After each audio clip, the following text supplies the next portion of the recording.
ಆತ್ಮೀಯ ಬಂಧುಗಳೇ, ಶ್ರೀಮದ್ ಭಗವದ್ಗೀತೆ ತತ್ವ ವಿವೇಚನಿ ಟೀಕಾ ಅಧ್ಯಾಯ 3 ಕರ್ಮಯೋಗ, ಇದರಿಂದ 3ನೇ ಶ್ಲೋಕವನ್ನು ನಾವು ತಿಳ್ಕೊಳ್ತಾ ಇದ್ವಿ. ಓದ ಭಾಗದಲ್ಲಿ ನಾವು ಶಾಸ್ತ್ರಗಳಲ್ಲಿ ಏನು ವಿಹಿತವಾಗಿದೆಯೋ ಅಂಥ ಕರ್ಮಗಳನ್ನು ನನ್ನ ವರ್ಣ, ಆಶ್ರಮ, ಸ್ವಭಾವ, ಪರಿಸ್ಥಿತಿಗೆ ಅನುಗುಣವಾಗಿ ಆ ಕೆಲಸಗಳನ್ನು ಮಾಡ್ತಾ ಹೋಗಬೇಕು. ಆದರೆ ಅದರಲ್ಲಿ ಮಮತೆ, ಆಸಕ್ತಿ, ಕಾಮನೆಗಳನ್ನು ಇಟ್ಕೊಂಡಿರಬಾರ್ದು.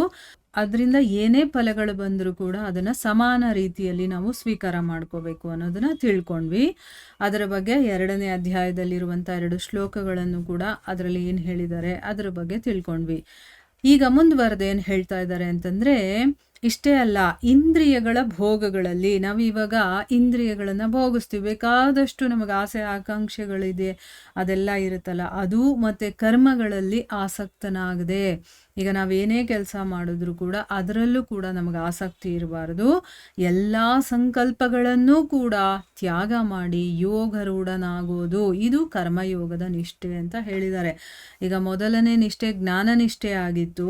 ಜ್ಞಾನನಿಷ್ಠೆಯಲ್ಲೇನು, ಆ ಗುಣಗಳಾಗಿ ವರ್ತನೆ ಮಾಡ್ತಾ ಇದೆ, ನನಗೂ ಇದಕ್ಕೂ ಯಾವುದೇ ಸಂಬಂಧ ಇಲ್ಲ, ಏನೋ ಒಂದು ಕೆಲಸ ತಂತಾನಾಗಿ ನಡೀತಾ ಇದೆ, ಆ ಕ್ರಿಯೆಗಳು ಅದರ ಪಾಡ್ಗದು ನಡೀತಾ ಇದೆ ಅಂತಂದ್ಬಿಟ್ಟು ಅವನು ಅಂದ್ಕೊಂಡು ಮನಸ್ಸು, ಇಂದ್ರಿಯ ಮತ್ತು ಶರೀರ ಎಲ್ಲದರ ಕರ್ತೃ ನಾನು ಅನ್ನೋ ಅಭಿಮಾನನೇ ಬಿಟ್ಬಿಟ್ಟಿರ್ತಾನೆ ಅವನು. ಅದು ಜ್ಞಾನನಿಷ್ಠೆ ಅಂತ ಅಂದ್ಕೊಳ್ಳುತ್ತೆ. ಅಂದರೆ ಏನೇ ಇದ್ರೂ ಕೂಡ ಅದು ತಂತಾನಾಗಿ ಆ ಕೆಲಸಗಳು ನಡೀತಾ ಇದೆ ಅಂತಂದ್ಬಿಟ್ಟು ನಮ್ಮ ಮನಸ್ಸಲ್ಲಿ ಒಂದು ಅಹಂಕಾರ ಆಗಿರ್ಬೋದು, ಮಮತೆ, ಆಸಕ್ತಿ, ಏನು ಕಾಮನೆಗಳು ಇಲ್ಲದೆ ಭಗವಂತನಲ್ಲೇ ಸ್ಥಿತನಾಗೋದು, ಅದನ್ನು ನಾವು ಜ್ಞಾನನಿಷ್ಠೆ ಅಂತ ತಿಳ್ಕೊಂಡ್ವಿ. ಇಲ್ಲಿ ಕರ್ಮನಿಷ್ಠೆ ಅಂತಂದ್ರೆ ಏನು, ನಾವು ಇಂದ್ರಿಯ ಭೋಗಗಳು ಮತ್ತು ಕರ್ಮಗಳು ಎರಡರಲ್ಲೂ ಆಸಕ್ತಿ ಇರಬಾರ್ದು. ಏನೇ ಇದ್ರೂ ಕೂಡ ಅದನ್ನೆಲ್ಲವನ್ನ ತ್ಯಜಿಸಿ ನಾವು ಯೋಗಾರೂಢರಾಗೋದು. ಆಮೇಲೆ ನಮ್ಮಲ್ಲಿ ಯಾವುದೇ ಕರ್ಮಗಳನ್ನು ನನ್ನ ಒಂದು ಧರ್ಮಗ್ರಂಥಗಳಲ್ಲಿ ಹೇಳಿರೋ ಪ್ರಕಾರ ನಾನು ಮಾಡ್ಕೊಂಡು ಹೋಗ್ತೀನಿ, ನನ್ನ ಕರ್ತವ್ಯ ಅಂತ ಅಷ್ಟೇ. ಆದ್ದರಿಂದ ಏನೇ ಲಾಭ ಬಂದರೂ ನಷ್ಟ ಬಂದರೂ ಏನೇ ಬಂದರೂ ಅದನ್ನು ಸಮಾನ ಸ್ಥಿತಿಯಲ್ಲಿ ನೋಡುವಂಥದ್ದು. ಇದೆಲ್ಲ ಯಾವಾಗ ನಮಗಾಗುತ್ತೋ ಆಗ ಇದನ್ನು ನಾವು ಕರ್ಮನಿಷ್ಠೆ ಅಥವಾ ಕರ್ಮಯೋಗದ ನಿಷ್ಠೆ ಅಂತ ಹೇಳ್ತೀವಿ. ಇದು 2ನೇ ನಿಷ್ಠೆ. ಮೊದಲನೇದು ಜ್ಞಾನನಿಷ್ಠೆ, 2ನೇದು ಕರ್ಮನಿಷ್ಠೆ ಅಲ್ವಾ, ಅದನ್ನು ಹೇಳ್ತಾ ಇದ್ದಾರೆ. ಇದರ ಬಗ್ಗೆ 6ನೇ ಅಧ್ಯಾಯದ 4ನೇ ಶ್ಲೋಕದಲ್ಲಿ ಈ ರೀತಿ ಹೇಳಿದ್ದಾರೆ. ಏನು ಅಂತಂದರೆ, ಯಾವ ಸಮಯದಲ್ಲಿ ಇಂದ್ರಿಯ ಭೋಗಗಳಲ್ಲಿ ಮತ್ತು ಕರ್ಮಗಳಲ್ಲೂ ಕೂಡ ಆಸಕ್ತನಾಗುವುದಿಲ್ವೋ, ಅಂದರೆ ಅವನು ಯಾವುದೇ ಇಂದ್ರಿಯ ಭೋಗಗಳಿರ್ಬೋದು, ಅದು ಮತ್ತು ಕರ್ಮ ಎರಡರಲ್ಲೂ ಆಸಕ್ತನಾಗೋದಿಲ್ವೋ, ಆ ಒಂದು ಕಾಲದಲ್ಲಿ ಎಲ್ಲ ಸಂಕಲ್ಪಗಳನ್ನು ತ್ಯಾಗ ಮಾಡಿರುವಂತಹ ಒಬ್ಬ ಮನುಷ್ಯನನ್ನು ಯೋಗಾರೂಢ ಅಂತ ಕರೀತಾರೆ. ಈಗ ಗೊತ್ತಾಯ್ತು ಅಲ್ವಾ ಯೋಗಾರೂಢನಾಗೋದು ಅಂತಂದರೆ ಯಾರು ಅಂತಂದ್ಬಿಟ್ಟು. ಆ ವಿಷಯದ ಬಗ್ಗೆ ಅಲ್ಲಿ ಹೇಳಿದ್ದಾರೆ.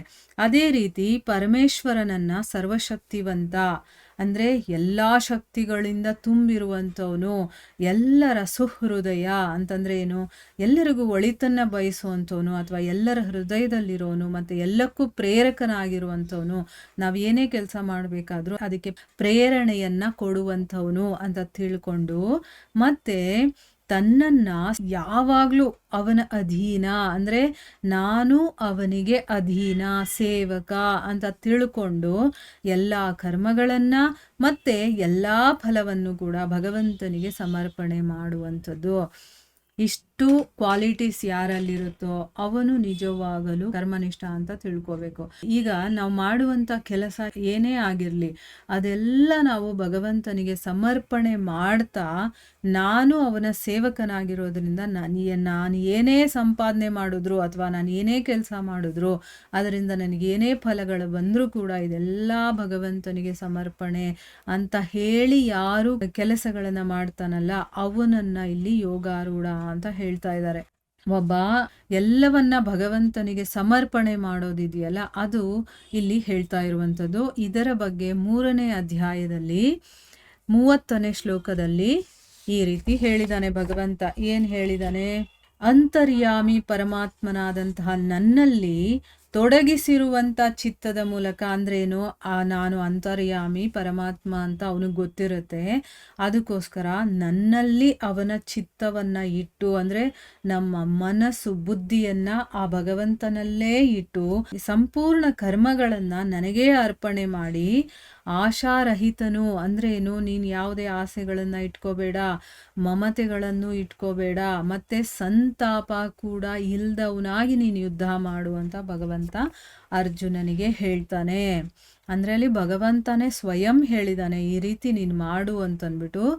ಮತ್ತೆ 9ನೇ ಅಧ್ಯಾಯದಲ್ಲಿ 27 ಮತ್ತು 28ನೇ ಶ್ಲೋಕದಲ್ಲಿ ಭಗವಂತ ಹೇಳ್ತಾನೆ, ಹೇ ಅರ್ಜುನ, ನೀನು ಯಾವ ಕರ್ಮವನ್ನು ಮಾಡ್ತೀಯೋ, ಅಂದರೆ ಏನು ಕೆಲಸ ಮಾಡ್ತೀಯೋ, ಏನನ್ನು ತಿಂತೀಯೋ, ಯಾವುದನ್ನು ಹೋಮ ಮಾಡ್ತೀಯೋ, ಅಥವಾ ಯಾವುದನ್ನಾದರೂ ದಾನ ಮಾಡ್ತಾ ಇದೆಯೋ, ಅಥವಾ ತಪಸ್ಸನ್ನೇ ಮಾಡ್ತೀಯೋ, ಅದೆಲ್ಲವನ್ನ ನೀನು ನನಗೆ ಅರ್ಪಣೆ ಮಾಡು. ಸಿಂಪಲ್ ಆಗಿ ಭಗವಂತ ಎಲ್ಲವನ್ನೂ ಹೇಳಿದ್ದಾನೆ ಭಗವದ್ಗೀತೆಯಲ್ಲಿ.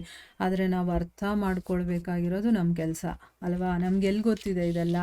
ನಾವು ಓದೋಕ್ಕೆ ಹೋಗೋದಿಲ್ಲ ಅಥವಾ ಕೇಳೋಕ್ಕೂ ಹೋಗಲ್ಲ. ಓದೋಕ್ಕೆ ಇಷ್ಟ ಇಲ್ಲ ಅಂದರೂ ಪರವಾಗಿಲ್ಲ, ಕೇಳಿಸ್ಕೊಳ್ಳೋದಕ್ಕಾದರೂ ನಾವು ತಯಾರಾಗಿದ್ದೀವ? ಇಲ್ಲ ಅಂತಂದಮೇಲೆ ನಮ್ಗೆ ಹೇಗೆ ಗೊತ್ತಾಗುತ್ತೆ ಅಲ್ವಾ. ಅದಕ್ಕೋಸ್ಕರ ಓದಬೇಕು ಅಥವಾ ಕೇಳಿಸ್ಕೊಳ್ಬೇಕು. ಇದನ್ನೆಲ್ಲ ಭಗವಂತ ಭಗವದ್ಗೀತೆಯಲ್ಲಿ ಸಂಪೂರ್ಣ ಜ್ಞಾನವನ್ನು ಕೊಟ್ಟಿದ್ದಾನೆ. ಸೊ ಇಲ್ಲಿ ಭಗವಂತ ಹೇಳ್ತಾನೆ, ನೀನು ಏನೇ ಮಾಡ್ತಾ ಇರು ಎಲ್ಲವನ್ನ ನನಗೆ ಸಮರ್ಪಣೆ ಮಾಡು. ಇದು ಎಷ್ಟು ಈಸಿ ಆಗಿರುವ ಮೆಥಡ್ ಅಲ್ವಾ. ನಾವೇನೇ ಮಾಡಿದ್ರು ಭಗವಂತ ನಿನಗಿದು ಕೃಷ್ಣಾರ್ಪಣಮಸ್ತು ಅಂತ ಅಂದ್ಕೊಂಡು ಮಾಡಿದ್ರೆ ಆಯಿತು, ಭಗವಂತನಿಗೆ ಸಮರ್ಪಣೆ ಆದಾಗೆ. ಆದರೆ ಬಾಯಲ್ಲಲ್ಲ, ಮನಸ್ಸಿನಿಂದ ಬರಬೇಕದು. ಇಲ್ಲಿ ಮುಂದುವರೆದು ಹೇಳ್ತಾನೆ, ಈ ರೀತಿ ಯಾವುದರಲ್ಲಿ ಸಮಸ್ತ ಕರ್ಮಗಳು ಭಗವಂತನಾದ ನನಗೆ ಅರ್ಪಣೆಯಾಗುತ್ತೋ ಅಂತಹ ಸನ್ಯಾಸ ಯೋಗದಿಂದ ಕೂಡಿರುವಂತಹ ಚಿತ್ತವುಳ್ಳವನಾದಂತಹ ನೀನು, ಅಂದರೆ ಆ ಒಂದು ಮನಸ್ಥಿತಿ ನಿನ್ನಲ್ಲಿರಬೇಕು. ಏನೇ ಮಾಡಲಿ, ನಾನು ನನ್ನ ಹತ್ರ ಏನೇ ಇರಲಿ ಎಲ್ಲವನ್ನ ಭಗವಂತನಿಗೆ ಅರ್ಪಣೆ ಮಾಡಬೇಕು ಅನ್ನೋದು, ಅದನ್ನು ಸನ್ಯಾಸ ಯೋಗ ಅಂತ ಕರೀತಾರೆ. ಅಂದರೆ ಏನು, ನಂದೆಲ್ಲ ಭಗವಂತನದ್ದು ಅಂತ ತಿಳ್ಕೊಳ್ಳುವಂಥದ್ದು. ಅಂತ ಒಂದು ಮನಸ್ಥಿತಿ ಇರೋಂಥ ನೀನು ಶುಭಾಶುಭ ಫಲರೂಪವಾದಂಥ, ಅಂದರೆ ಶುಭ ಆಗಿರ್ಬೋದು ಅಶುಭ ಆಗಿರ್ಬೋದು, ಎಂಥ ಫಲ ಆದರೂ ಬಂದಿರಬಹುದು. ಆ ರೀತಿಯ ಫಲಗಳು ಬಂದಾಗ ಕರ್ಮ ಬಂಧನದಿಂದ ನೀನು ಮುಕ್ತನಾಗ್ಬಿಡ್ತೀಯ. ಅಂದರೆ ಈ ರೀತಿ ಯಾವಾಗ ನಮಗೆ ಯೋಚನೆ ಮಾಡಿ ಕೆಲಸಗಳನ್ನು ಮಾಡ್ತೀವೋ, ಎಲ್ಲವನ್ನ ಭಗವಂತನಿಗೆ ಸಮರ್ಪಣೆ ಮಾಡಿ ನಾವು ಕೆಲಸ ಮಾಡ್ತೀವೋ, ಆಗ ನಾವು ಮುಕ್ತರಾಗ್ತೀವಿ. ಎಲ್ಲ ರೀತಿಯ ಕರ್ಮ ಬಂಧನದಿಂದ ಕೂಡ ಮುಕ್ತರಾಗ್ತೀವಿ. ಮತ್ತು ಆ ಮುಕ್ತನಾಗಿ ನನ್ನನ್ನೇ ನೀನು ಪಡಿತೀಯಾ ಅಂತಂದ್ಬಿಟ್ಟು ಭಗವಂತ ಶ್ರೀಕೃಷ್ಣ ಹೇಳಿದಾನೆ. ಇನ್ನೇನು ಬೇಕಪ್ಪ, ನಾವು ಏನೂ ಇಲ್ಲ, ನಾವು ಏನೇ ಮಾಡ್ತಾ ಇರಲಿ, ನಾವು ಯಾವುದೇ ಪರಿಸ್ಥಿತಿಯಲ್ಲಿರಲಿ ಎಲ್ಲವನ್ನ ಭಗವಂತನಿಗೆ ಸಮರ್ಪಣೆ ಮಾಡೋದು ಅಷ್ಟೇ. ಮಾಡಿ ನಾವು ಕೆಲಸ ಮಾಡಿದಾಗ ಕರ್ಮ ಬಂಧನನೂ ಸಿಗೋದಿಲ್ಲ ನಮಗೆ, ಸ್ವಯಂ ಭಗವಂತ ನಮಗೆ ಸಿಗ್ತಾನೆ ಅಂತ ಅವನೇ ಭಗವದ್ಗೀತೆಯಲ್ಲಿ ಹೇಳಿದ್ದಾನೆ. ಅದನ್ನು ಮಾಡೋದಷ್ಟೇ ನಮ್ಮ ಕೆಲಸ ಇವಾಗ. ಅದಕ್ಕೆ ನಾವೆಲ್ಲರೂ ಕೂಡ ಆ ರೀತಿಯ ಒಂದು ಮನಸ್ಥಿತಿ ಬರೋ ಹಾಗೆ ನಮ್ಮ ಒಂದು ಸ್ವಭಾವ ಗುಣಧರ್ಮಗಳನ್ನು ಬೆಳೆಸ್ಕೋಬೇಕು. ಆ ರೀತಿ ನಮ್ಮ ಮನೋಭಾವ ಬರಬೇಕು ಅಂತಂದರೆ ನಾವು ಏನನ್ನು ಅಳವಡಿಸ್ಕೋಬೇಕಲ್ವಾ. ಪ್ರತಿನಿತ್ಯ ಅವನ ವಿಷಯಗಳನ್ನು ಕೇಳೋದಾಗಿರ್ಬೋದು, ಓದೋದಾಗಿರಬಹುದು, ಅಥವಾ ಮನನ ಮಾಡೋದಾಗಿರ್ಬೋದು. ಇದೆಲ್ಲ ಮಾಡ್ತಾ ಮಾಡ್ತಾ ಆಮೇಲೆ ನಮ್ಮೊಳಗಡೆ ಆ ಚೇಂಜಸ್ ಬರುತ್ತೆ ಆಯಿತಾ. ತಕ್ಷಣಕ್ಕೆ ಹಾಗೆ ಬಂದ್ಬಿಡಲ್ಲ, ಕೇಳ್ಬಿಟ್ಟೆ ನಾನು ಬಂದ್ಬಿಡ್ತು ಅನ್ನೋ ರೀತಿ ಅಲ್ಲ ಅದು. ಅದಕ್ಕೂ ಕೂಡ ಸಾಧನೆ ಅನ್ನೋದು ಅಗತ್ಯವಾಗಿ ಬೇಕಾಗುತ್ತೆ. ಮಾಡ್ತಾ ಮಾಡ್ತಾ ನಮಗೂ ಕೂಡ ಆ ಒಂದು ಕ್ವಾಲಿಟಿ ಬಂದ್ಬಿಡತ್ತೆ. ಇದರ ಮುಂದುವರೆದ ಭಾಗ ಇನ್ನೂ ಇದೆ, ಅದನ್ನು ನಾವು ಮುಂದಿನ ಭಾಗದಲ್ಲಿ ತಿಳ್ಕೊಳ್ಳೋಣ. ಹರೇ ಕೃಷ್ಣ.